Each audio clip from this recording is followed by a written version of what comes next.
হ্যাঁ বলো। বিরিয়ানিতে লাল কাপড় পাতা থাকে কেন? আমি ঠিক জানি না, বলতে পারবো না আমি। কে জানে? এই কাজুদা এসছে, কাজুদা জানে নাকি দেখি। কাজুদা জানো নাকি? আমি তো জানি, কিন্তু তুমি জানো না কি করে বললে? কারণ এই বিরিয়ানির দোকান তো তোমার, আমার কি? তাহলে আমি বলে দিলে তো অডিয়েন্স ভাববে যে আমি বিরিয়ানির দোকানটা তো খাই। তোমারই তো বিরিয়ানির দোকান, তুমি একটু বলে দাও।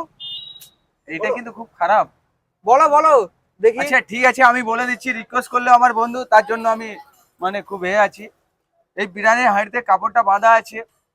এ মানে অনেক দূর দূরান্ত থেকে যারা আসে বা এমনি আকর্ষণ পায়, এই যে লাল কাপড়টা দেখলেই মানে এমনি সবাই চিনতে পারবে যে বিরিয়ানি হাঁড়ি আছে। বা এমনি কেউ যদি জাদু টোনা করে, এই লাল কাপড়ে কেটে যাবে। একদম। এই জন্য বড় বড় মহারাষ্ট্র বা সাধু সন্ন্যাসীরা এইসব বেশিরভাগ পরে লাল কাপড়। হ্যাঁ। জানতে আগে এগুলো? আমি এগুলো জানতাম না, কিন্তু কাজুদা যেটা বলছে সেটাই ঠিক। সেটাই ঠিক। একদম, আমাকে এটা বিশ্বাস করতে হবে। মানুষ কথায় বিশ্বাসী।